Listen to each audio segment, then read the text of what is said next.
നിന്നെ ചതിക്കുകയും ദ്രോഹിക്കുകയും ചെയ്തത് ആരാണെന്നും ഇപ്പോൾ നിനക്കൊപ്പം ചിരിച്ചുകൊണ്ട് തള്ളിയിടാൻ ശ്രമിക്കുന്നത് ആരാണെന്നും എനിക്കറിയാം.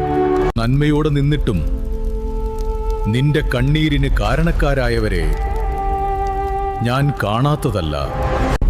നിന്റെ കണ്ണിൽ നിന്ന് വീണ ഓരോ തുള്ളി കണ്ണീരും, നീ വിഷമിച്ച നിമിഷങ്ങളും എന്റെ കണക്കിലുണ്ട്. നീ വിഷമിക്കാതെ ധൈര്യമായിരിക്കുക.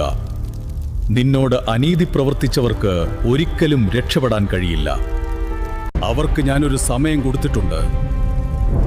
അതുവരെയും വിജയിച്ച സന്തോഷത്തിൽ അവർ കഴിയട്ടെ.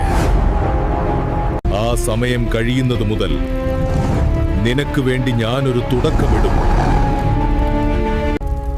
അന്നു മുതൽ നീ അനുഭവിച്ച അതേ വഴികളിലൂടെ യാത്ര ചെയ്ത് സമാധാനമില്ലാതെ അവർ അലയുന്നത് നീ കാണും.